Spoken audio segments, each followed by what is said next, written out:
la formación del narcotráfico como lo conocemos en este momento.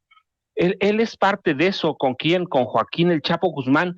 Ellos dos y otros cuantos formaron el cártel de Sinaloa con apoyo, con apoyo de los gobiernos federales.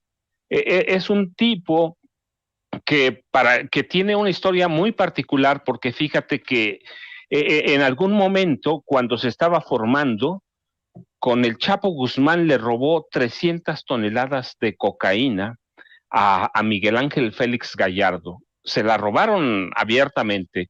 Miguel Ángel Félix Gallardo los empezó a perseguir y eventualmente contrató a un don Juan, a un Casanova venezolano, que lo recuerdo muy bien, Rafael Clavel, lo contrataron, y este don Juan conquistó literalmente a la esposa del Güero Palma, a Lupe Leija, y eventualmente se la robó con dos hijos del Güero Palma, fíjate.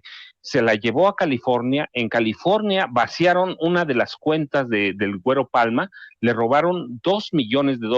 Después alguien me contó que habían sido $4 millones, pero la versión oficial era que le habían robado $2 millones. Después me dicen, no, espérate, se llevaron 4 de las cuentas, y finalmente este don Juan Casanova venezolano se lleva a la esposa del Güero Palma, se la lleva a Venezuela, y en Venezuela está la historia bien documentada de un puente de 150 metros de altura.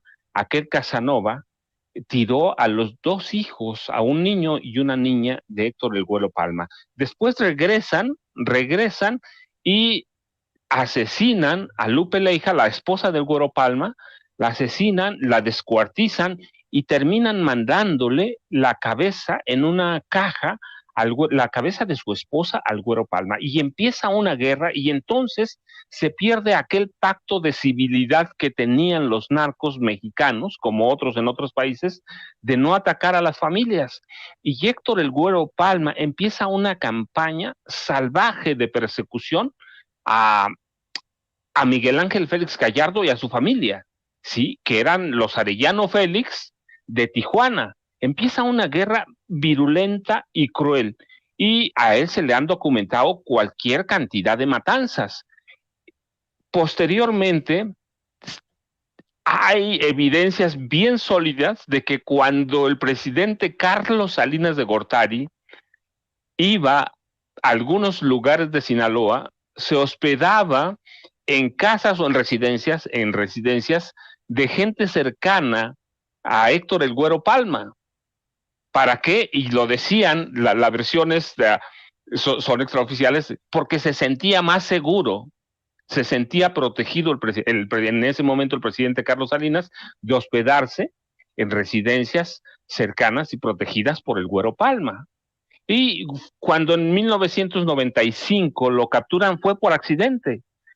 Viajaba de Sonora a una boda, El Güero Palma, y cayó la avioneta, se desplomó la avioneta en la que iba, y finalmente lo capturan. Pero él es partícipe de esa guerra y protegido por Carlos Salinas de Gortari. Se hacía pasar, tenía credenciales de comandante de la Policía Judicial Federal, tenía credenciales de la PGR. En esa época era socio del Chapo, era su gran socio. Con él, las 300 toneladas de cocaína se la robaron a Miguel Ángel Félix Gallardo juntos, el Güero Palma y el Chapo Guzmán. Así que es parte de esa historia que va moldeando al narcotráfico de este país. Finalmente lo condenan. Y mira, ahora que dicen, lo absuelven, pues qué trabajo hicieron. Es el mismo sistema judicial que lo condenó, es el que lo absuelve ahora, el mismo sistema judicial.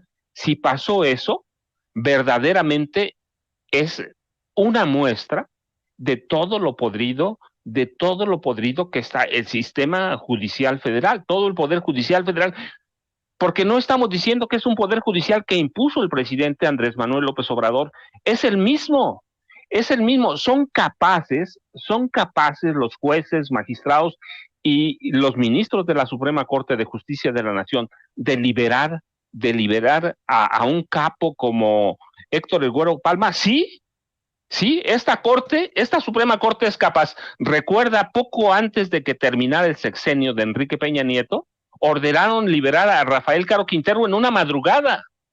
Cualquier día nos dan la sorpresa de que liberan al Güero Palma. Sí, es un poder judicial que encabeza el PRI. A través de Norma Piña es lo mismo. ¿Son capaces? Sí son capaces. Entonces están en un plan provocador, Toño. Hay una provocación. No es para el presidente, es para nosotros. Es para nosotros. El narcotráfico, como lo conocemos, nace con el PRI. Luego lo adopta muy bien el PAN y crean un cártel en Los Pinos, pero es lo que están haciendo con el Güero Palma, con toda esta historia que resumimos así de a poquito, es una barbaridad, Toño. No importa en las condiciones que lo hayan dado, ellos lo condenaron, ellos lo vivieron y ahora lo absuelven. Me parece que es un despropósito que solo tiene un objetivo, ¿sí? Provocar. Es una provocación del Poder Judicial que ya liberó y que libera muy a menudo a cualquier cantidad de narcotraficantes, por cualquier motivo, Toño. Así que es peligrosísimo, es esa generación de narcotraficantes como, te digo, el Chapo Guzmán, pero Ismael El Mayo Zambada, Ernesto Fonseca Carrillo, Juan José Esparragosa, El Azul. Entonces debemos tener mucho cuidado, Toño, y el Poder Judicial creo que está entrando en un camino muy peligroso que si no rectifica, verdaderamente lo va a lamentar, o por el contrario, lo están haciendo a propósito y su intención es decir que ellos mantienen el control del narcotráfico a través de la Suprema Corte de Justicia de la Nación o del Poder Judicial Federal, Toño. Esto es extremadamente fuerte lo que nos planteas, querido Paco, esta vinculación que haces de pues el máximo poder judicial que existe en México, la Suprema Corte de Justicia de la Nación, precisamente con el crimen, al pensar que deben de ser ellos los principales guardianes de la justicia. Nos acabas de plantear cómo es que es una provocación esta serie de liberaciones que han hecho de miembros del crimen organizado, liberación también de cuentas de personajes vinculados al crimen, como es pues la familia, en todo caso, de Genaro García Luna. Esto es extremadamente duro, por eso es que te preguntaría yo a ti, además de los privilegios que hasta recientemente se han exhibido, que hoy el mismo presidente López Obrador enumeró uno a uno 40 privilegios, entre los que pues destacan estos salarios millonarios, estas primas vacacionales, los aguinaldos, las comidas en restaurantes caros gratis, la tramitología gratis, toda esta serie de privilegios, una pensión vitalicia también millonaria. Podríamos pensar en que hay ministros de la Suprema Corte de Justicia que además de todo el dinero que obtienen, están en la nómina del crimen. Mira, no sé si está en la nómina, pero sí hay una cosa muy clara. Para mí, esta Suprema Corte que tenemos